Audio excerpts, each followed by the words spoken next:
The sky over New York turned dark at noon, not from clouds, but from ships. Massive ships that blocked the sun and cast long shadows over the scared people below. "Sir, they're in position over every major city on Earth," said Captain Lee, his voice steady despite his fear.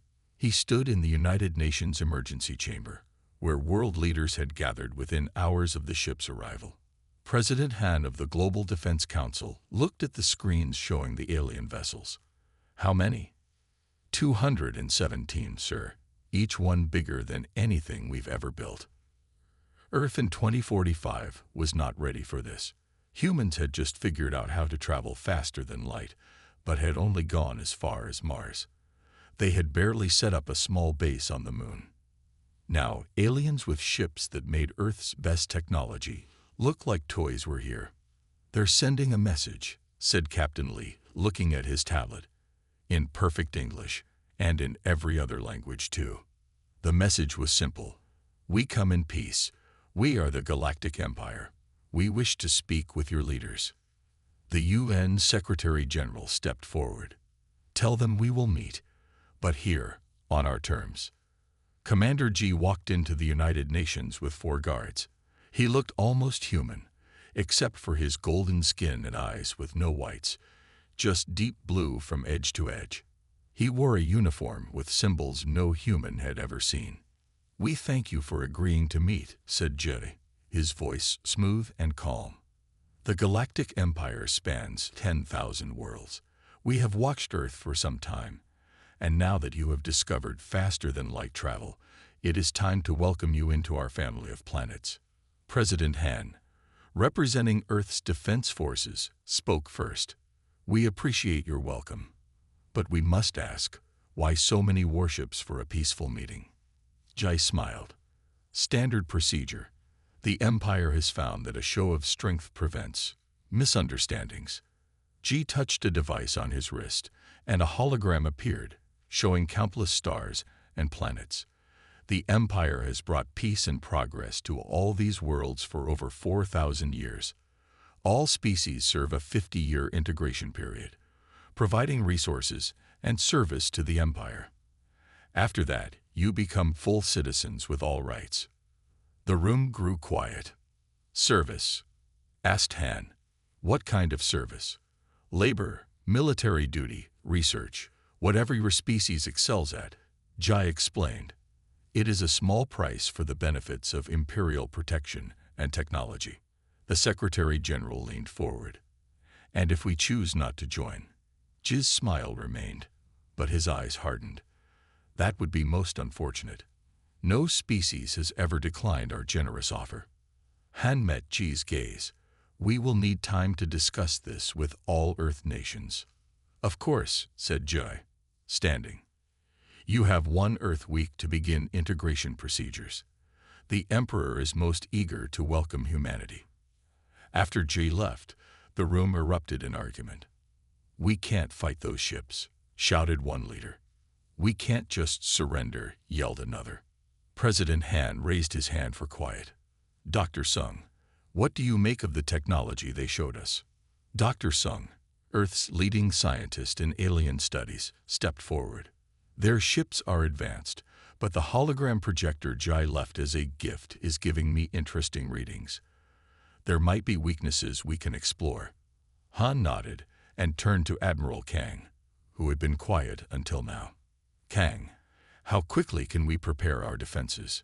The Admiral's face was grim. "Not fast enough for a direct fight. But if Dr. Sung finds something useful, we might have a chance. Then we ask for more time," Han decided. "And meanwhile, we prepare." Outside the UN, Commander G watched the humans through the window. He spoke quietly to his second-in-command. "Such primitive beings. They actually think they have a choice." G laughed. "The Emperor will be pleased with how easy this world will be to harvest." Little did G know that humans had one quality the Empire had never encountered before. When backed into a corner, humans didn't surrender. They fought back. Hard. And the Empire was about to learn a painful lesson about underestimating Earth. 3 days after the first meeting, Commander G returned to the United Nations. This time, he brought more guards and a large metal box. "Your time for thinking is over," G said. "The Emperor requires your answer today." President Han stood tall. "We need more time. 1 week is not enough to decide the fate of our entire planet." G's blue eyes narrowed. "Very well. As a show of the Emperor's generosity, you have 3 more days. But first, let me be clear about what the Empire expects." He opened the metal box and pulled out a thick folder. "These are our terms. They are not open for discussion." The terms were simple but harsh. First, Earth must give the Empire 40% of all metals, water, and plant life each year. Second, 1 million humans must join the Empire's workforce every year. Third, Empire officials would watch over all governments on Earth. "This is not fair," said the Secretary General. "You're asking us to become slaves." Jai laughed. "Slaves? No. You simply need to pay your share to join the greatest power in the galaxy. After 50 years, these terms will be adjusted." "And if we refuse?" asked President Han. Jay smiled coldly. "Let me show you." He pressed a button on his wrist device. On the screens around the room, everyone saw a small, empty island in the Pacific Ocean. Then a beam of light shot down from one of the Empire's ships. When it stopped, the island was gone. Just empty water remained. "That was uninhabited. As a courtesy," G said. "Next time, it won't be." After Jai left, President Han called an emergency meeting with Dr. Sung and Admiral Kang. In a secret lab under the Rocky Mountains, Dr. Sung worked day and night. She had taken apart the gifts the Empire had left, the hologram projector, some food, and a small communication device. "Look at this," she said to President Han when he arrived. She pointed to a screen showing waves and patterns. "Their shields operate on a frequency we can disrupt." "Can we use that?" asked Han. "Yes," said Dr. Sung. "Their technology is advanced, but not as advanced as they want us to think. They rely on one type of energy shield, and our EMP weapons might get through." Admiral Kang studied the data. "We can modify our missiles, but we have so few ships compared to them." "We don't need to match their numbers," Dr. Sung said. "We just need to hurt them enough to make them think twice." Meanwhile, in orbit around Earth, Commander J spoke with Emperor Tae through a secure channel. "The humans are still resisting," Jai reported. "They ask for more time." Emperor Tae's face showed no emotion on the large screen. "They are stalling. No species has ever required this much patience. They are primitive but stubborn," Ji said. The demonstration did not scare them as expected. "Then demonstrate again," ordered Emperor Ta. "This time, choose a small city. Show them the cost of defiance." "Yes, Emperor," Ji bowed. "It will be done tomorrow." Back on Earth, Admiral Kang watched as workers quickly added new weapons to Earth's small fleet of spaceships. They had only 27 vessels that could fight in space. The Empire had hundreds. "Will it be enough?" asked President Han, who stood beside him. "No," said Kang honestly. "But it's not about winning a full war yet. It's about showing them we can hurt them." President Han nodded. "The United Nations has voted. We will not accept their terms, no matter what." Just then, Dr. Sung rushed in. "Admiral, President, I found something even better. The Empire's main ships have a weakness in their engine design, if we hit it just right." As she explained, Admiral Kang began to smile for the first time since the alien ships arrived. "So," he said, "we have a chance after all." What the Empire didn't know was that humans were at their most dangerous when they had nothing to lose. And Earth was about to show the Empire exactly what that meant. Commander Jai stood on the bridge of his command ship, looking down at Earth. The blue planet seemed so small and helpless from up here. "Sir, it's time," said his second-in-command. Chi nodded. "Target the city they call Osaka. Small enough to be a warning, large enough to make them understand." As the targeting systems locked on to the Japanese city of 2 million people, G's communication officer called out, "Sir, we're receiving a message from their United Nations." "Put it through," G said with a smile. "I expect they wish to surrender." President Han's face appeared on screen. His expression was not what G expected. Instead of fear, the human's eyes showed determination.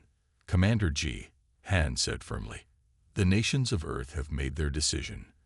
We reject your terms completely. We will not surrender our resources, our people, or our freedom." G could not believe what he was hearing. "You are making a fatal mistake. Perhaps you didn't understand our demonstration. This time, we will not target an empty island." "We understood perfectly," said Han. "And now you will understand us. Earth does not bow to threats." The transmission ended. G was shocked. No planet had ever rejected the Empire's terms. "Continue targeting Osaka," Jai ordered, his voice cold. "Fire when ready." But before his crew could respond, alarms blared throughout the ship. "Sir, Earth vessels approaching. 27 ships on attack vectors." Jai laughed. "They're toy ships? Let them come. They can watch as we destroy their city." Admiral Kang sat in the command chair of the EDF Defender, Earth's largest military spacecraft. It was tiny compared to the Empire's ships, but it carried Earth's new secret weapons. "All ships in position," reported Captain Park. "Dr. Sung's modifications are active on all missiles." Kang took a deep breath. "Remember your training. Target the engines and shield generators, just as Dr. Sung showed us. Launch on my mark." 27 Earth ships, hidden behind the moon until now, raced toward the Imperial fleet. "They're targeting Osaka," said Park. "We have 2 minutes before they fire." "All ships, launch missiles now," ordered Kang. 200 missiles streaked toward the Imperial ships. The Empire's sensors detected them, but they didn't seem concerned. Their shields had stopped far more advanced weapons from other species. But these missiles were different. As they approached the Imperial ships, the missiles released a special electromagnetic pulse, tuned to the exact frequency of the Empire's shields. The shields flickered and failed. Then the second wave of missiles hit their targets, the engine weak points Dr. Sung had discovered. On his ship, Commander G watched in horror as 3 Imperial cruisers exploded in bright flashes of light. His own vessel rocked violently as something hit it. "Impossible," he shouted. "How can primitive missiles penetrate our shields?" "Sir, shield generators are offline. Engine section reports heavy damage." Jig couldn't believe what was happening. These humans, these primitives, had found a weakness in Imperial technology. "Break off the attack on the city. Target those Earth vessels." But the human ships were already scattering, using the moon and Earth's orbit for cover, attacking and retreating too quickly for the larger Imperial ships to respond effectively. Back on Earth, Dr. Sung and President Han watched the battle from the command center.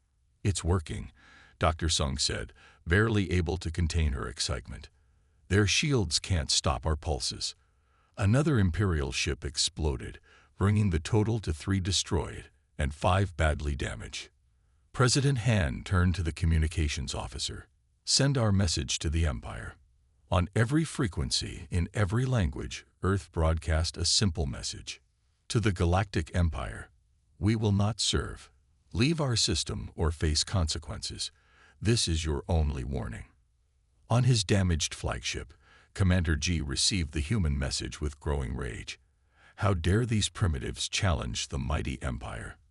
How dare they destroy Imperial ships? "Send an emergency signal to the Imperial homeworld," he ordered. "Request all available battle fleets. These humans must be taught a lesson they will never forget." What G didn't realize was that the Empire had just made the biggest mistake in its long history. It had threatened Earth, and humans didn't take kindly to threats. 2 weeks had passed since Earth's first attack. The Imperial fleet had pulled back to a safe distance, forming a blockade around Earth while waiting for reinforcements. Commander Jai had been removed from leadership. His replacement, General Du, was known throughout the Empire for crushing rebellions. But Earth was not sitting idle. Captain Sun checked her fighter one last time before takeoff. She was young but already known as Earth's best pilot. Her small team of 5 ships was about to attempt something no one thought possible. "All systems ready," she said into her helmet mic. Strike Team Alpha prepared for launch. Admiral Kang's voice came through. "Remember, Captain, hit and run. Do not engage longer than 30 seconds. Your ships are too valuable to lose." "Understood, Admiral. We'll be in and out before they know what hit them." Sun's fighters launched from a hidden base on the far side of the moon. They were small, fast, and now carried weapons designed by Dr. Sun specifically to hurt Imperial ships. On the Imperial command ship, General Du studied reports of Earth's defenses. "These humans are primitive but clever," he told his officers. "They hide their ships from our sensors using their moon and asteroid belt, but they cannot hide forever." An alarm sounded. "Sir, 5 small craft approaching at high speed." Du smiled. "Finally. Prepare tow." He didn't finish. The 5 Earth fighters zoomed past his massive ship, firing precise shots at key points on its hull. Before the Imperial gunners could lock on, the Earth ships were gone, disappearing behind an asteroid. "Damage report," shouted Du. "Communication array destroyed, sir. We can't contact the rest of the fleet." Du slammed his fist on the console. "Find those ships." But Captain Sun's team was already attacking another Imperial vessel, hitting it hard before vanishing again. Back on Earth, Dr. Sun led a team of scientists examining a captured Imperial shuttle. They had been working day and night to understand the alien technology. "Look at this," she said, pointing to a strange device. "Their faster-than-light drive works on principles we never considered. We could build our own version in months, not the years we thought it would take." President Han watched as the scientists worked. "How soon can we put these advances into our ships?" "We're already doing it," said Dr. Sung. "Each Imperial ship we capture gives us more knowledge. They thought we would need decades to understand their technology. We're doing it in weeks." In the asteroid belt between Mars and Jupiter, Earth had built hidden bases inside large asteroids. These bases were now producing new weapons and ships based on Dr. Sung's discoveries. Admiral Kang looked at the growing fleet with pride. "We started with 27 ships. Now we have 52, and more coming." But they still needed time. The Empire had thousands of warships spread across the galaxy. Earth needed to slow them down. Captain Sun's strike team returned to base after their 10th successful mission. "No losses," she reported to Admiral Kang. "We destroyed communication systems on 4 ships and damaged engines on 3 others." "Excellent work," said Kang. "But we intercepted Imperial messages. General Du has requested 3 battle fleets. We may have only a month before they arrive." Captain Sun nodded. "Then we'll just have to hit them harder. My pilots have found a pattern in how the Imperial ships respond. They're predictable. We're not." On his ship, General Du received a secure transmission from Emperor Tai himself. "This resistance is unacceptable," said the Emperor. "No species has ever damaged our ships like this." "How are these primitives doing it?" "They fight like nothing we've seen before," admitted Du. "They don't follow proper battle formations. They strike and disappear. They hide among space debris where our sensors can't find them." "I don't want excuses," hissed the Emperor. "I want results. 3 battle fleets will arrive within the month. End this problem, General, or you will be replaced too." As the transmission ended, General Du looked at the blue planet on his view screen. These humans were becoming more than an annoyance. They were becoming a genuine threat. What no one in the Empire understood yet was the humans had spent their entire history fighting each other. War was something they knew all too well. And now, they were using all that knowledge against the Empire. The sky over New York turned dark at noon. Not from clouds, but from ships. Massive ships that blocked the sun and cast long shadows over the scared people below. "Sir, They're in position over every major city on Earth, said Captain Lee, his voice steady despite his fear. He stood in the United Nations Emergency Chamber, where world leaders had gathered within hours of the ship's arrival. President Han of the Global Defense Council looked at the screens showing the alien vessels. How many? 217, sir. Each one bigger than anything we've ever built. Earth in 2045 was not ready for this. Humans had just figured out how to travel faster than light, but had only gone as far as Mars. They had barely set up a small base on the moon. Now, aliens with ships that made Earth's best technology look like toys were here. They're sending a message, said Captain Lee, looking at his tablet, in perfect English, and in every other language too. The message was simple. We come in peace. We are the Galactic Empire. We wish to speak with your leaders. The UN Secretary-General stepped forward. Tell them we will meet, but here, on our terms. Commander G walked into the United Nations with 4 guards. He looked almost human, except for his golden skin and eyes with no whites, just deep blue from edge to edge. He wore a uniform with symbols no human had ever seen. We thank you for agreeing to meet, said Jerry, his voice smooth and calm. The Galactic Empire spans 10,000 worlds. We have watched Earth for some time, and now that you have discovered faster-than-light travel, it is time to welcome you into our family of planets. President Han, representing Earth's defense forces, spoke first. We appreciate your welcome, but we must ask, why so many warships for a peaceful meeting? Jai smiled. Standard procedure. The Empire has found that a show of strength prevents misunderstandings. G touched a device on his wrist, and a hologram appeared, showing countless stars and planets. The Empire has brought peace and progress to all these worlds for over 4,000 years. All species serve a 50-year integration period, providing resources and service to the Empire. After that, you become full citizens with all rights. The room grew quiet. Service? Asked Han. What kind of service? Labor, military duty, research, whatever your species excels at, Jai explained. It is a small price for the benefits of imperial protection and technology. The Secretary-General leaned forward. And if we choose not to join? Jiz's smile remained, but his eyes hardened. That would be most unfortunate. No species has ever declined our generous offer. Han met Ji's gaze. We will need time to discuss this with all Earth nations.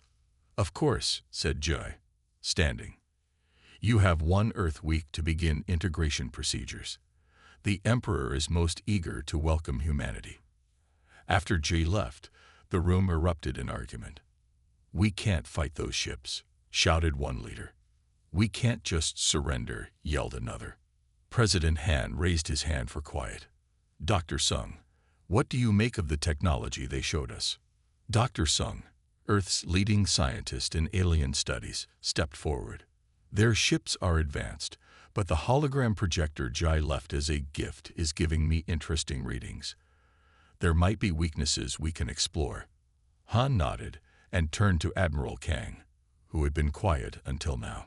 Kang, how quickly can we prepare our defenses?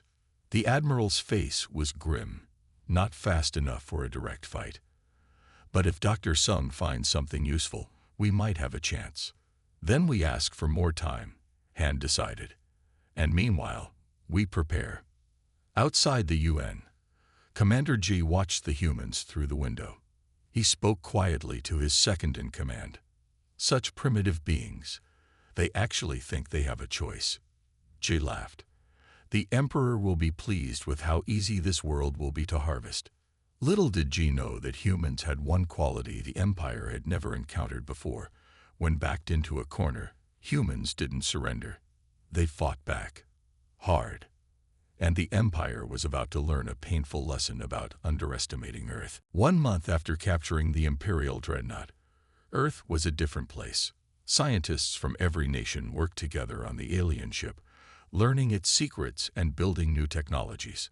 In a large hangar beneath Mount Fuji, Admiral Kang walked with President Han, showing him Earth's new fleet.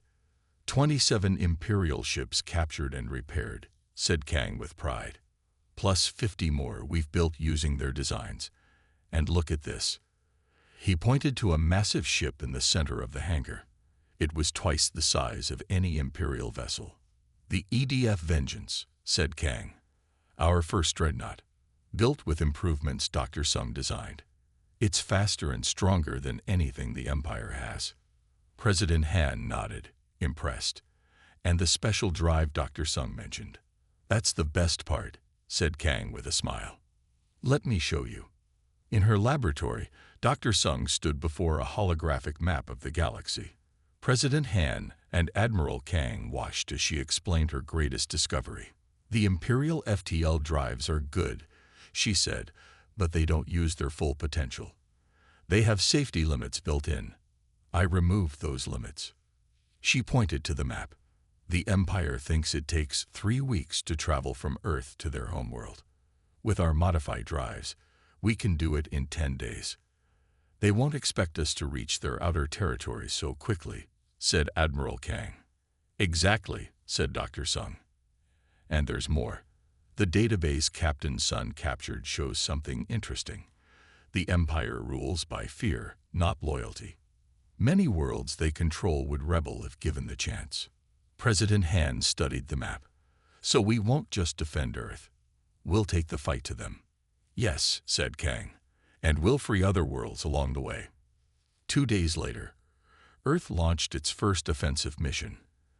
Admiral Kang commanded the EDF Vengeance, leading a fleet of 30 ships to a star system called Proxima 7. It was an imperial mining colony where enslaved aliens dug precious metals from deep under the planet's surface. Using the modified FTL drives, they arrived in just 4 days, catching the Imperial garrison completely by surprise.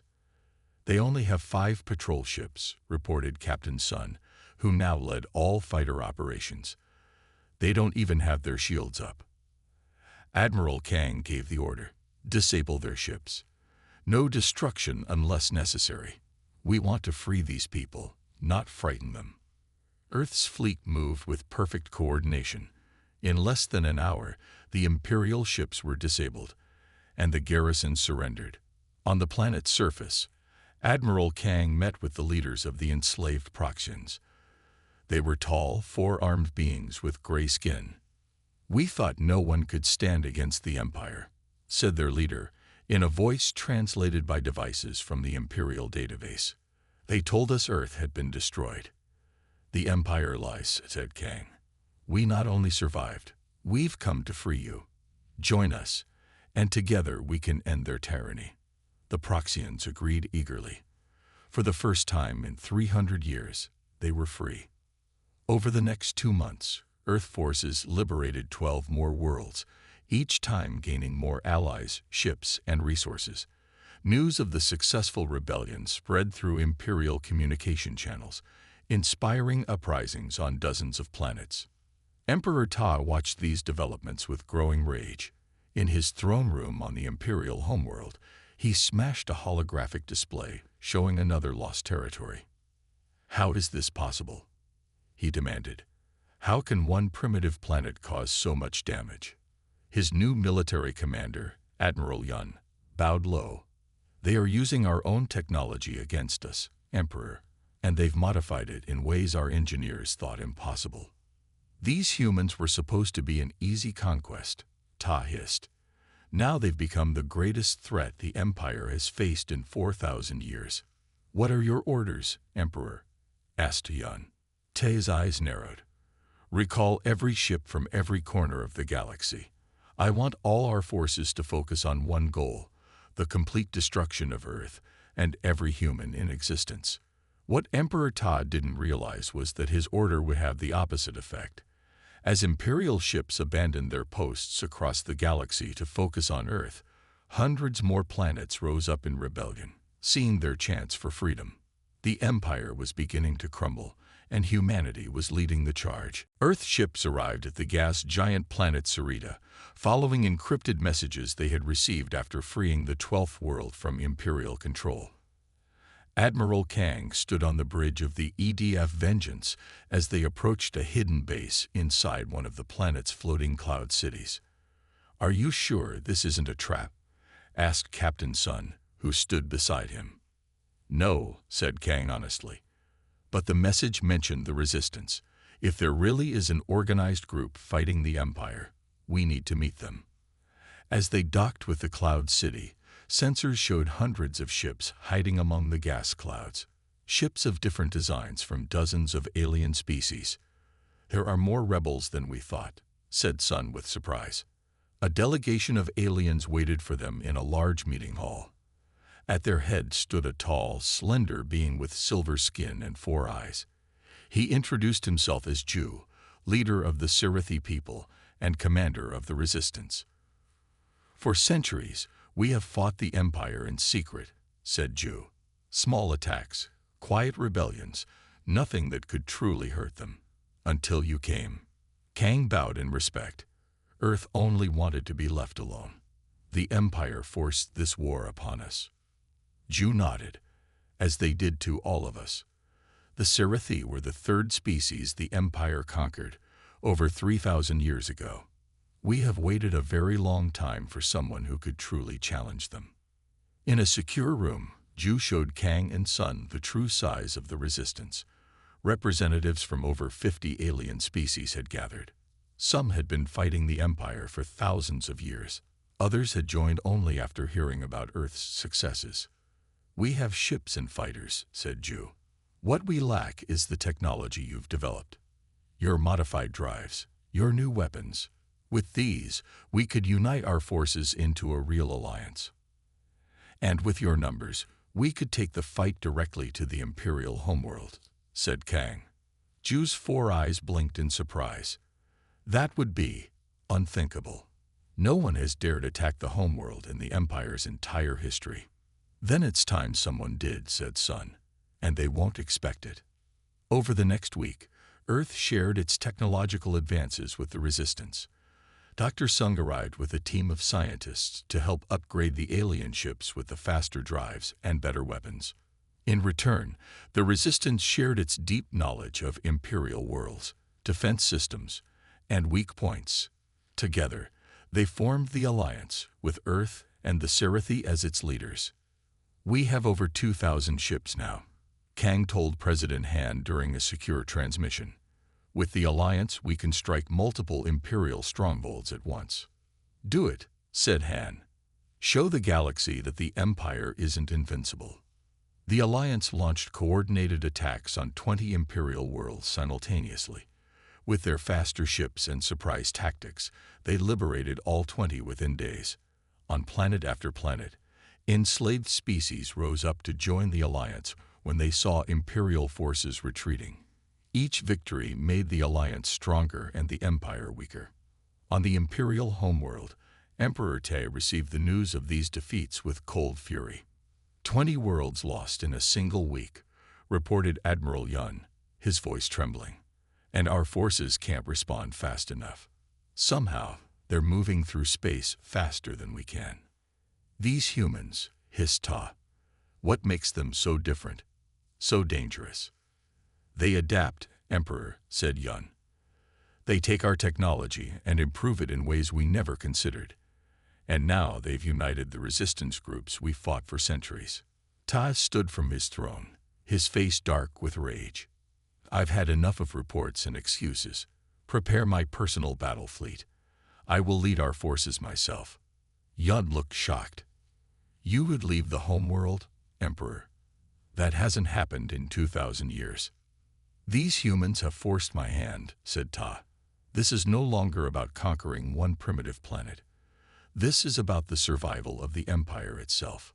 Back at the Alliance headquarters, Zhu received reports of the Emperor's decision. "Tai is gathering the Imperial Reserve Fleet," he told Kang. 10,000 of their most advanced warships, with the Emperor himself in command. "They're coming for Earth with everything they have." Kang nodded grimly. "Then we'll be ready for them. It's time for the final phase of our plan." What the Empire still didn't understand was that humans had one quality above all others. They worked best when facing impossible odds, and they were about to prove it one last time. The Imperial Armada filled space as far as sensors could detect. 10,000 ships, each one bristling with weapons, headed toward Earth. At their center was the Emperor's personal vessel, a massive ship 5 times larger than any dreadnought. In Earth's orbit, the Alliance fleet waited. 3,000 ships from 60 different species, commanded by Admiral Kang aboard the EDF Vengeance. "They outnumber us 3-1, said Ju, who stood beside Kang on the bridge. "Numbers aren't everything," replied Kang. "Is Captain Sun's team in position?" Ju nodded. "They left 2 days ago. If all goes well, they should reach the Emperor's ship just as the battle begins." Captain Sun and her special team of 20 soldiers flew through space in a captured Imperial scout ship. They had used the modified FTL drive to jump ahead of the Imperial fleet, then shut down all systems except life support to avoid detection. Now they floated silently, waiting for the massive Imperial ships to reach them. "Remember the plan," Sun told her team. "We board the Emperor's ship, find Tai, and capture him alive. With him as our prisoner, we can end this war in 1 day." Her second-in-command, Lieutenant Kim, checked his weapons. "And if we can't capture him?" Sun's face was grim. "Then we make sure he can't command his fleet." The Emperor's enormous ship grew larger in their viewports. As it passed by their hidden position, they fired up engines and moved silently toward a small maintenance hatch. On the bridge of his flagship, Emperor Ta watched as his fleet approached Earth. "They have gathered a larger force than expected," he said to Admiral Yun, "but it will not save them." "We are in range, Emperor," reported Yun. "Shall we begin the attack?" Ta nodded.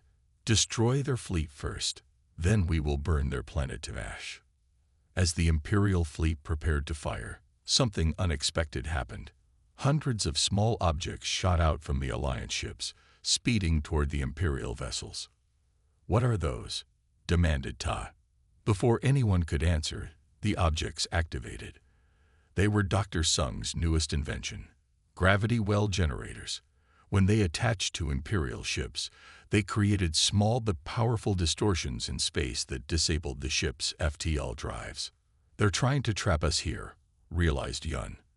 "It doesn't matter," said Ta dismissively. "We don't need FTL drives to win this battle." Then the real attack began. The Alliance fleet split into smaller groups, each targeting specific sections of the Imperial formation. They didn't try to match the Empire's power head-on. Instead, they used quick, precise strikes. Meanwhile, Captain Sun's team successfully boarded the Emperor's ship. Using schematics from the captured database, they moved quickly through maintenance tunnels toward the bridge. "Security is lighter than expected," whispered Kim as they hid from a patrol. "They never expected anyone to get this far," replied Sun. "The Emperor thinks he's untouchable." They reached a point just below the bridge and prepared to make their move. The battle raged across the solar system. Alliance ships darted between larger Imperial vessels, causing confusion and forcing the Imperial ships to fire on each other to hit their targets. On the Vengeance, Admiral Kang watched the tactical display. Phase 1 complete. "The gravity wells are working. They can't escape." Ju pointed to another section of the display. "But we're taking heavy losses. We've lost over 400 ships already." "It's time for Phase 2, said Kang, and gave the order. From behind the Sun came a second Alliance fleet, hidden until now. 500 ships that had been waiting in the corona of the star, shielded from Imperial sensors. These ships targeted the rear of the Imperial formation, catching them in a pincer movement. On the Emperor's ship, alarms blared as reports of the surprise attack came in. "How did they hide an entire fleet?" demanded Ta. Before Admiral Yun could answer, the bridge doors exploded inward. Captain Sun and her team stormed in, weapons ready. "Emperor Ted," said Sun, her gun pointed directly at him. "In the name of Earth and the Alliance, you are our prisoner." Tay's face showed shock, then rage. "How dare you? I am the Emperor. I have ruled for 1,000 years. Your rule ends today, said Sun. Call off your fleet or die here. For the first time in his long life, Emperor Tai faced something he had never expected, defeat at the hands of beings he had considered primitive.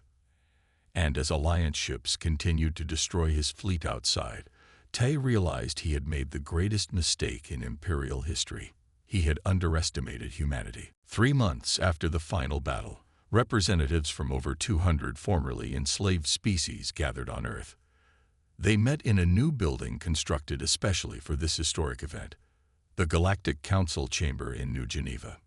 Emperor Tai, once the most powerful being in the galaxy, sat in a special containment chair.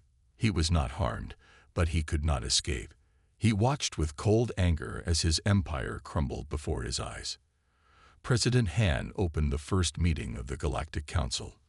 Today marks the beginning of a new era. The empire that ruled through fear for 4,000 years is no more. In its place, we create a galactic alliance where all species have equal voice and equal rights. The chamber erupted in cheers and strange alien sounds of approval. After Emperor Tai's capture, the Imperial fleet had surrendered. Without their leader, and with their ships unable to escape due to the gravity wells, they had no choice.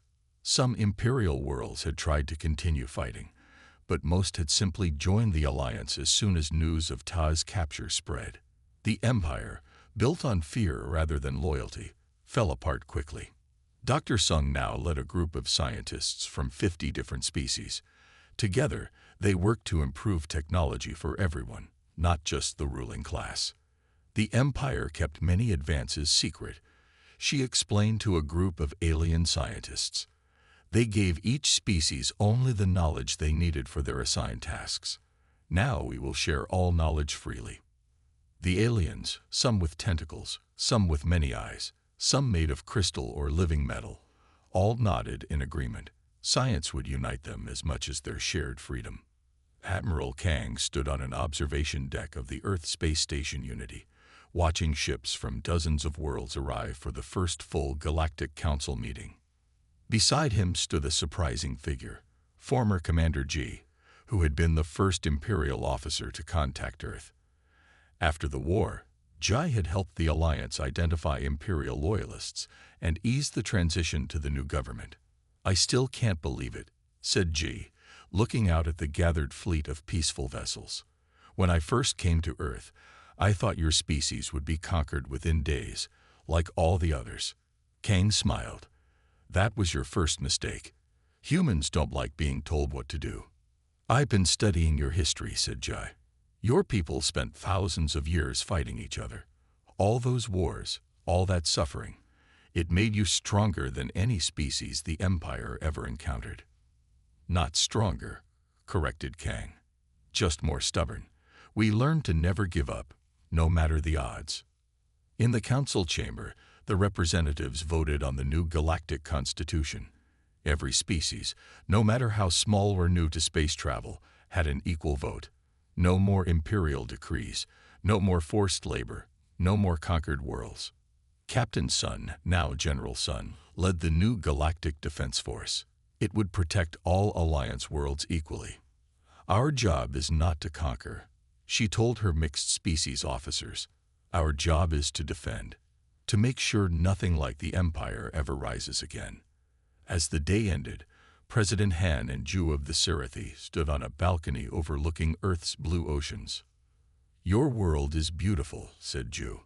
I understand now why you fought so hard to protect it. We weren't just protecting Earth, said Han.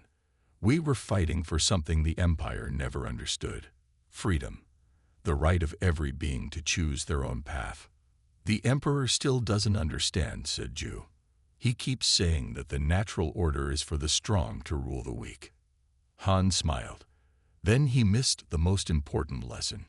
True strength isn't about having the biggest ships or the most weapons. It's about working together, adapting, and never giving up. If I may ask, said Ju, there's a human phrase I've heard your soldiers say. What does it mean? Asterisk around and find out. Han laughed. It means if you start trouble, you'll face the consequences. The Empire decided to mess with Earth, and they certainly found out what happens when you do that. Across the galaxy, former Imperial worlds were learning to govern themselves. Enslaved species were building their own ships and choosing their own leaders. A new age of exploration and cooperation had begun, and at the center of it all was Earth, not as conquerors, but as the spark that lit the fire of freedom across the stars.